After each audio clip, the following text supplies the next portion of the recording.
할렐루야. 오늘 하나님 말씀 로마서 5장 8절부터 10절에 있는 말씀입니다. 로마서 5장 8절부터 10절의 말씀. 자, 우리 같이 8절부터 10절. 우리가 아직 죄인 되었을 때에 그리스도께서 우리를 인하여 죽으심으로 하나님께서 우리에 대한 자기의 이름을 확증하셨느니라.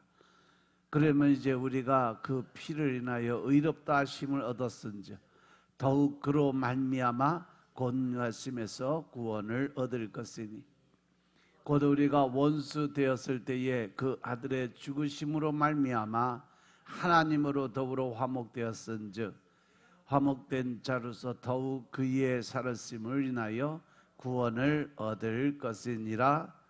아멘. 이제 8절의 말씀을 보면 우리가 아직 죄인 되었을 때 로마서 5장 자체 말씀이 우리가 믿음으로 의롭다함을 얻은 결과, 즉 이신 칭의에 대해서 자세히 설명을 하고 있어요. 특히 5절부터 8절의 말씀은 하나님의 사랑의 깊이가 어떠한가, 얼마나 깊은가를 강조하는 부분이에요. 8절은 앞에서 7절에서 말씀드린 인간의 제한적 사랑, 그것과 대조되는 하나님의 무조건적인 사랑, 아가페적인 사랑에 대해서 설명을 하고 있죠. 이는 로마서의 핵심 주제인 복음의 본질을 가장 잘 보여주는 아주 중요한 구절이에요. 그래서 우리가 아직 죄인 되었을 때 이 표현은 인간의 어떤 죄성과 무가치함을 강조해 주는 말씀이에요. 여기서 죄인은 하나님의 기준에 미치지 못하는, 즉 율법의 행위, 그보다 더 나아가서 이제 예수 그리스도를 통한 복음, 즉 다시 말해서 은혜에 미치지 못하는 그런 상태를 가리키는 거죠. 특히 아직이란 말씀은 우리가 회개하기 전, 예수님을 알기 전, 믿음을 갖기 전에 심지어 하나님을 대적하고 있을 때의 그 상태를 의미하는 거예요.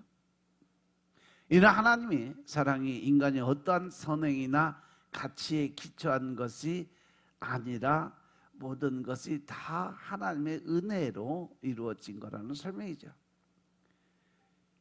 그럼에도 불구하고 그리스도께서 우리를 위해서 죽으심으로, 즉 그리스도의 대속적인 죽음, 우리가 죽어야 될, 우리가 죄 때문에 죽어야 될 그 자리에 예수님께서 대신 돌아가신 그 사건, 즉 대속의 은혜를 나타내는 거죠. 이 우리를 위하는 전치사가 대신하고 이익을 위하여라는 의미로 쓰였는데, 그리스도의 죽음이 우리를 대신한 희생이다라는 것을 강조한 거죠. 이것은 단순한 순교가 아니라 우리의 죄를 짊어지신 속죄의 죽음을 의미한 거죠. 여기서 바로 구속의 은혜가 같이 들어오는 거죠. 구속의 은혜라는 것은 바로 우리의 모든 죄를 예수님이 다 가져가시고 보혈의 피로 그 대가를 지불해 주셔서 우리의 영이 깨끗하게 해주는 것과, 대속이란 것은 영은 우리 구속의 은혜로 새롭게 변화가 됐지만 이 육은 변하지 못했기 때문에 아직도 죄성이 남아있기 때문에 예수님께서 대신 죽어주심으로 인해서 우리가 새로운 몸을 받게 되는 거죠. 그래서 우리가 고린도서 5장 17절의 말씀처럼 새로운 피조물로 바뀌는 거죠. 이것이 바로 대속의 은혜입니다. 십자가는 하나님의 공의와 사랑이 만나는 지점이에요. 여기서 이 죽으심이라는 것은 실제적인 역사적인 사건이고, 예수님께서 죽으시고 부활하신 그 사건이 바로 구원의 핵심 사건인 것임을 깨달으시기 바랍니다. 그리고 하나님께서 우리에 대한 자기의 사랑을 확증하셨다는 부분은 하나님의 사랑이 단순한 감정이나 말이 아니라 구체적인 행동으로 증명이 되었다는 것을 강조하는 거예요. 확증이란 단어가 무엇을 입증하고 정확하게 이렇게 보여주고 증명한 그러한 의미를 가진 것이 확증이란 단어예요.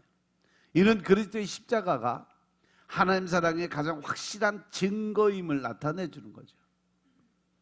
또한 자기 사랑이라는 표현은요, 이 사랑이 하나님 자신에게서 비롯된 것임을 강조하는 거예요.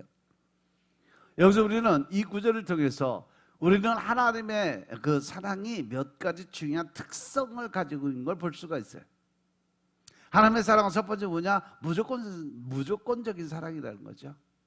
그리고 우리의 상태나 행위와 관계없이 사랑해 주시는 선제적, 먼저 베풀어주는 그러한 사랑의 모습이죠.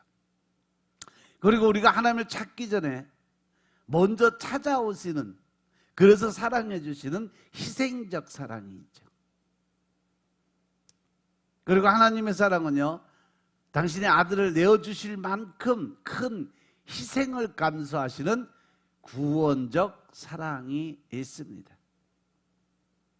마지막으로 단순한 감정이 아닌 우리의 구원을 위한 실제적인 행동으로 나타내는 그런 모습이라는 거죠. 그래서 이 말씀은 기독교의 핵심 교리들을 아주 함축해서 한 절로 딱 요약해 놓은 그러한 말씀이에요. 그래서 우리가 아직 죄인 되었을 때라는 표현이 인간의 전적인 타락 상태를 나타내는 거예요. 그리스도의 대속과 그리스도께서 우리를 위해서 죽으셨다는 것은 내 속에 그 모든 대속의 은혜임을 알려주는 거죠. 따라서 하나님의 은혜는 우리의 공로가 아니라 하나님의 일방적인 사랑으로 우리가 구원받았음을 강조하는 그러한 말씀입니다. 하나님과 대적 관계에 있던 사람들이 예수님을 통해서 화해하게 된다는 것을 보여주는 거예요.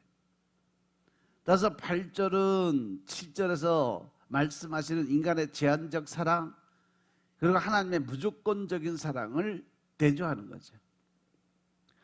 인간은 의인이나 선인을 위해서 쉽게 죽지 않지만 하나님은 죄인을 위해서 하나님의 아들을 내어주셨다는 것을 강조하는 거예요. 이것이 바로 하나님의 아가페적인 사랑의 본질이라는 거죠. 조건 없이 무조건 그냥 나누고 베풀어주는 사랑, 어떠한 대가를 바라지 않고 나의 가진 것을 나눠줄 수 있는 그러한 마음, 이것은 인간의 사랑과는 근본적으로 다른 차원의 사랑인 것임을 믿으시기 바랍니다. 따라서 이 말씀은 우리의 참된 가치가 어디에 있는지를 보여주는 거예요. 우리의 가치는 우리 자신의 업적이나 능력이 있지 않고 하나님께서 우리에게 주신 그 가치에 있다는 거 깨달으시기 바랍니다. 하나님께서 하나님의 아들을 내어주실 만큼 우리를 귀하게 여기셨다는 사실은요, 우리에게 기쁜 위로와 또 내가 하나님의 자녀로서 살아간다는 자부심, 자존감을 세워주는 거라는 거죠. 그리고 하나님께서 우리를 용서하신 것처럼 우리도 다른 사람들을 이해하고 용서하고 사랑하는 마음을 가져야 된다. 그래서 우리가 매일 예배 드릴 때마다 하나님께 고백을 하죠. 예수님의 사랑으로 모든 사람들을 이해하고 용서하고 사랑하겠습니다. 고백을 하잖아요. 골로새서 3장 13절의 말씀처럼 주께서 너희를 용서하신 것 같이 너희도 그렇게 해라 라고 말씀하셨어요. 우리가 받은 놀라운 사랑과 용서를 다른 사람들에게 실천하는 것이 그리스도인의 삶의 방식이 되어야 된다. 쉽게 말해서 옆에 있는 사람이 나한테 좀 안 좋은 소리 하고 싫은 소리 하고 설사 실수를 했다 하더라도 마음속에 고리 갖고서 품고 있지 말고 그냥 그러려니, 또 사람이 살다 보면 그렇게 살 수도 있는 거지 뭐. 이러한 넓은 마음과 온유한 마음을 가지고 서로 이해와 용서의 사랑의 마음을 가져야 된다는 거예요. 그리고 우리는 하나님의 그 사랑에 대해서 이제 깊이 깨닫고 알게 되면 그 하나님께 우리가 올려드려야 될 것이 뭐예요? 찬양과 영광입니다. 이사야서 43장 21절의 말씀처럼 하나님이 이 땅에 우리를 보내신 목적이 이 백성은 내가 나를 위해서 지었다고 그러시고 나에게 찬송을 부르게 하려 하심이니라 라고 말씀하셨어요. 우리는 하나님의 은혜에, 더 나아가서 하나님의 축복과 사랑에 늘 감사드리고 하나님께 찬양과 경배를 드려야 된다는 사실 명심하시기 바랍니다. 우리의 공로도 없이 값없이 주어진 이 사랑은 우리의 삶 전체를 통해서 반드시 하나님 앞에 감사로 응답해야 될 분명한 이유가 된다는 사실 명심하시기 바랍니다. 이것은 바로 예배와 찬양 그리고 헌신된 삶을 통해서 다른 사람들의 본을 보이게 나타내 보여주어야 된다는 거예요. 왜? 예수님이 그렇게 사셨으니까. 예수님은요, 어떤 일에 대해서 먼저 행하지 않냐고 우리 보고 하라는 것이 아무것도 없어요. 예수님이 직접 다 보여주시고 또 예수님이 직접 말씀하시고 또 가르쳐 주시고 내가 이렇게 했으니까 너희도 이렇게 하는 것이 마땅하다라고 설명하신 분이 예수님이신 것임을 깨달으시기 바랍니다. 그리고 우리가 이 말씀을 통해서 복음을 전하는 어떤 강력한 동기를 제공받아야 돼요. 아, 예수님이 이렇게 사셨으니까 나도 이렇게 살아야 되겠다. 아, 예수님이 이렇게 복음을 전하셨으니까, 예수님이 이렇게 능력을 행하셨으니까 나도 이렇게 복음을 전하고 나도 이렇게 능력을 통해서 살아계신 아버지 함을 증거해야 되겠다. 우리가 받은 놀라운 사랑을 다른 사람들도 알게 하고자 하는 그러한 열정이 있어야 된다는 거죠. 사도 바울이 고린도후서 5장 14절에 보면 그리스도의 사랑이 우리를 강권하게 하신다고 그랬어요. 하나님의 사랑은 우리를 복음의 전파로 이끄는 원동력이 될 수 있음을 믿으시기 바랍니다. 그리고 이 로마서 5장 8절의 말씀은 기독교 신앙의 핵심을 닫고 있는 그런 구절이에요. 이것은 하나님의 무조건적이고 희생적인 사랑을 가장 정확하게 보여주는 말씀 중에 하나죠. 이 구절은 우리가 하나님의 사랑을 깊이 이해하고 그 사랑에 반응해서 살아가도록 도전의식을 우리에게 심어줘요. 우리는 이 말씀을 들어 자신의 가치를 재발견하고 하나님과 나와의 관계를 더욱 깊게 해서 다른 사람들을 향한 사랑을 실천하는 여러분들의 삶이 되시길 주님으로 축원합니다. 궁극적으로 이 구절은요, 우리를 향한 하나님의 크신 사랑을 깨닫고 그 사랑 안에서 변화된 삶을 살아가도록 우리가 변화되어야 된다라는 결론을 지어줘요. 아멘. 그래서 이제 9절에 보시면 그러면 이제 우리가 그의 피로 말미암아 의롭다 하심을 받았으니까 더욱 그로 말미암아 진노하심에서 구원을 받으라고 이야기를 해요. 이 말씀은 로마서 5장의 중요한 부분으로 사도 바울이 그리스도의 구원 사역하고 그것으로 인한 믿는 자들의 상태 변화에 대해서 설명하는 그런 맥락의 위치를 해요. 이것은 앞서 언급된 하나님의 사랑과 그리스도의 죽으심에 이어지는 내용들이죠. 특히 8절에서 우리가 아직 죄인 되었을 때 그리스도께서 우리를 위해서 죽으심으로 하나님께서 우리에 대한 자기의 사랑을 확증하셨다고 말한 이 사도 바울은요, 이제 9절에 와서 그 사랑의 결과로 주어진 현재 칭의와 미래의 구원에 대한 확신을 논리적으로 지금 설명을 하고 있는 거죠. 그래서 우리가 그 피로 인해서 의롭다 하심을 얻었다, 즉 이신 칭의의 은혜를 받은 사람들이다. 믿습니까? 그러니까 이제 더욱더 그로 말미암아 진노하시면서 구원을 얻으라는 것은 그만큼 하나님의 말씀에 이제 순종하고 따라가면서 하나님의 뜻에 합한 자가 되는 노력을 해야 된다. 그래서 그러므로는 앞에 내용의 결론을 이끌어내는 접속사죠. 이것은 8절에서 설명한 그리스도의 죽으심과 하나님의 사랑을 근거로 9절의 내용이 논리적으로 전개를 하는 그런 장면이에요. 사도 바울은 하나님의 사랑이 확증된 사실에서 출발해서 그 논리적인 결과로 믿는 자들이 얻게 되는 구원의 확신으로 우리를 서서히 이끌어가고 있는 거죠. 예수님을 믿으면 이렇게 되는 거야. 예수를 믿으려면 이렇게 믿어야 되는 거야. 이 구원을 통해서 하나님의 영광, 하늘나라의 영광을 바라볼 수 있는 그러한 길이 여기에 있는 거야 라고 지금 서서히 설명을 해 들어가고 있는 거죠. 따라서 그 피로 말미암아, 이 표현은요 예수 그리스도의 십자가 죽음을 가리키는데, 피는 구약 제사 제도에서 무슨 의미를 가지고 있어요? 속죄의 의미를 가져요. 그 핏부림을 통해서 우리 죄의 사함을 얻게 돼 있죠. 여기서 그리스도의 대속적 죽음을 상징하는 거죠. 히브리서 9장 22절에 피 흘림이 없은즉 사함이 없느니라는 이 말씀과 같이 연결되어 있는 그런 의미예요. 예수 그리스도의 피는 우리의 구원을 위한 대가로, 이것을 통해서 하나님의 의로운 요구가 만족되었다는 것을 보여주는 겁니다. 그리고 의롭다 하심을 받았다는 것은 법적 용어죠. 죄인이 하나님 앞에서 의롭다고 선언받는 것을 의미합니다. 이 칭의는 그리스도의 의를 우리에게 전감으로 이루어지면서 이것은 믿음으로 받아들이는 순간 완전하게 성취가 되는 거예요.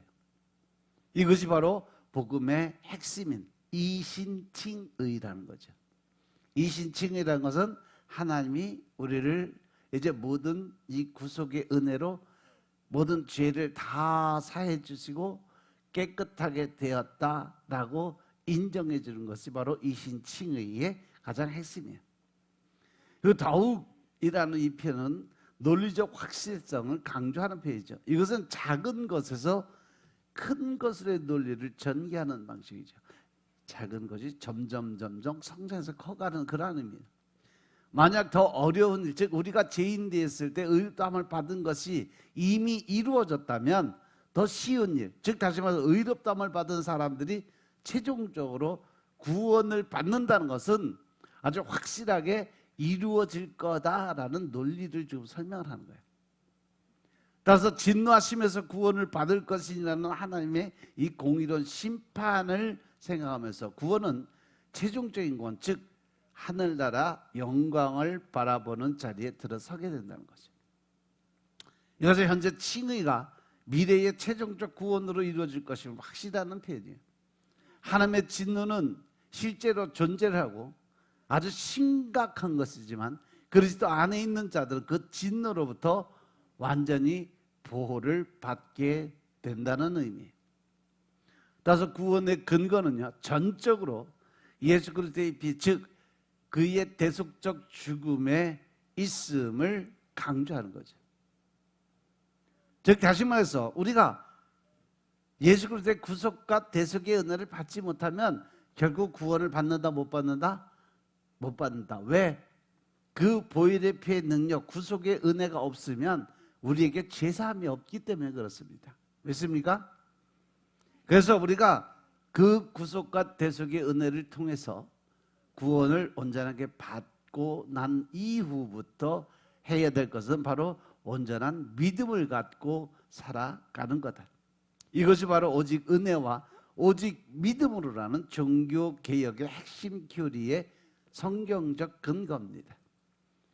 특히 이곳에서 하나님의 진노와 사랑이라는 두 속성을 동시에 다뤄주는데, 하나님의 어떤 공의로운 진노가 실제하지만 예수 그리스도를 통해서 그 진노로부터 구원이 가능하다라는 것을 보여주는 거예요. 왜? 구속과 대속의 은혜로 우리가 다시 새로운 피조물로 바뀌어버리니까 그 모든 죄인들과 구별된 삶을 살게 만들어 놓았기 때문에 그래요. 이것은 하나님의 공의와 사랑이 십자가에서 완벽하게 조화를 이루었음을 나타내 준 거예요. 따라서 이 미래의 구원에 대한 확신은 우리들이 살고 있는 현재 삶에 큰 영향을 미치게 되어 있습니다. 이것은 우리가 현재 어려움과 시련 속에서도 소망을 잃지 않고 살아갈 수 있는 힘과 원동력을 줘요. 또 사도 바울이 로마서 8장 38절 39절에 보면 내가 확신한 사망이나 생명이나 그 어떤 피조물에도 우리 주 예수 그리스도 안에 있는 하나님의 사랑에서 절대 끊어낼 수 없다라는 말씀을 선포를 해요. 이것이 확신 있는 그 믿음이 우리 삶에 큰 용기가 되는 거죠. 루터와 존 칼빈 같은 개혁자들은 이 구절을 통해서 오직 믿음으로, 오직 은혜로라는 이러한 교리를 강조를 하죠. 이것은 당시 로마 가톨릭 교회의 공로주의적 구원에 관한 강력한 반박이 됐어요. 종교개혁의 핵심인 교리, 그 종교개혁의 핵심 교리가 뭐냐? 이신칭의예요. 하나님께 의롭다 인정을 받았다는 그 믿음의 확신에서 우리가 구원의 확신으로 들어갈 수 있다. 그것은 바로 예수 그리스도의 구속과 대속의 은혜다. 이 논증이 입증이 되니까 종교개혁을 갈 수 있는 힘이 루터에게 생겼던 거죠. 그런데 천주교 교리에서는 예수 그리스도의 그 구속과 대속의 은혜, 보혈의 피의 능력 이런 거는 전혀 상관이 없이 마리아를 통해서 모든 것이 이루어지는, 모든 기도도 마리아의 이름으로 기도를 드리게 돼 있어요. 그러니까 이게 말씀과 전혀 본질이 틀리다라는 것을 루터가 깨닫고 나서 바로 종교개혁에, 그래서 교황청에다가 98개의 반박문을 써서 붙여놓고 종교개혁을 시도를 한 거예요. 그리고 현대사회에서도 이 구절은 여전히 중요한 의미를 가져요. 성과주의와 자기 개발이 강조되는 시대에 이 구절은 우리의 구원과 가치가 우리의 업적이 아닌 하나님의 은혜의 기초함을 강조하고 있어요. 인간이 가지고 있는 어떤 힘과 능력은 아무것도 없다는 것을 강조하고, 더 나아가서 하나님의 능력이 우리에게 임했을 때 모든 걸 할 수 있다는 것을 더 강조적으로 이야기를 하는 거죠.